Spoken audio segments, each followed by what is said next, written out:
thiêng liêng mắt sông ta rây lâu đê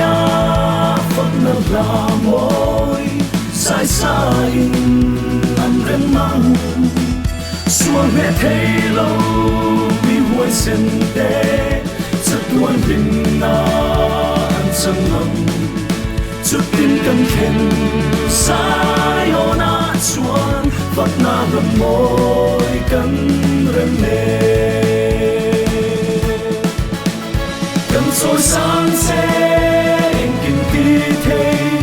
phật là ba thiên đi si nằm sông sông đen chỉ bay bu kim rất tua hình cần pha cần chế lâm liên thiên linh gió tu tê chuan linh dài vô linh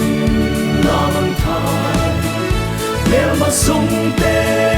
lao lệ khu linh làm bầu na ăn sông nghe lẽ là lo mình phật là đêm ru thu địch chữ trôi sang đâu chút tim cần thêm dài ô na chuan phật là nằm môi cần rem nê cần soi sáng sẽ em kinh tí thế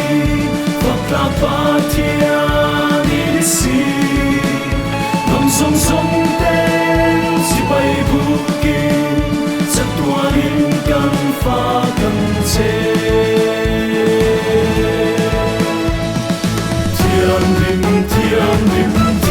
thiên linh lần em kinh kỳ thế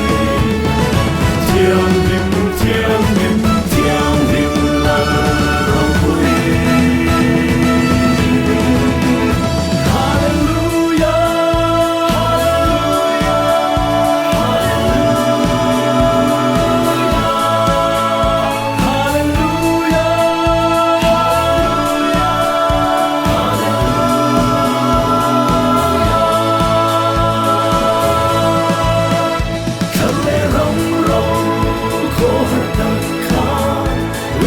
thiên linh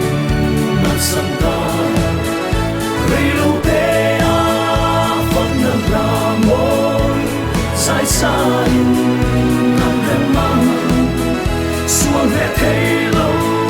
đi hoa sen đê rất mưa hình na ăn trăng lần chút tin cần thêm xa